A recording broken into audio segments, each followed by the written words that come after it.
There are several areas across the Midlands that are seeing flash flooding, especially roadways that are not clear for drivers to go through, impassable. Earlier in our newscast, we talked with Columbia Richland Fire Chief Aubrey Jenkins. Here's what he had to say.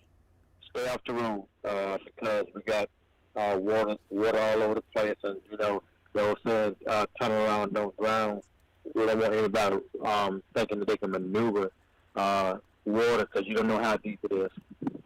Columbia Fire Chief Aubrey Jenkins, thank you so much for joining us.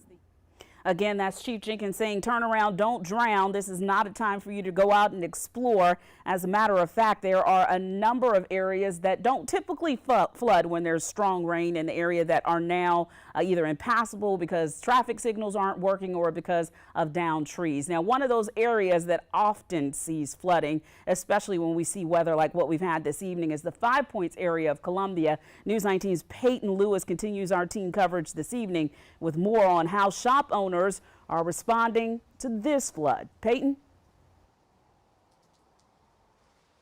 Hey, Darcy. So tonight, like you said, we are here in 5 Points, and I was just inside the Baked Bear right here in 5 Points, and they let me in so graciously while all of the rain was hitting really hard. Their streets were flooded. I took my shoes off and I came over here, and the manager, Kayla Andredes.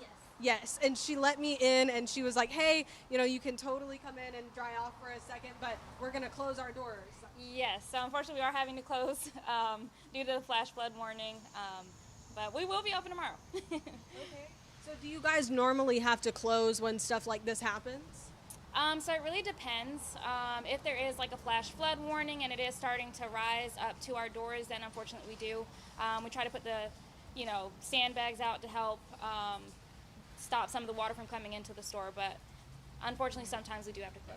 Absolutely. Well, thank you, Kayla. We appreciate it, and we'll have more coverage here in 5 Points later on this evening. Back to you, Darcy. Peyton, thank you so much. A severe thunderstorm watch in effect until 9 o'clock tonight for Clarendon, Calhoun, and Orangeburg counties.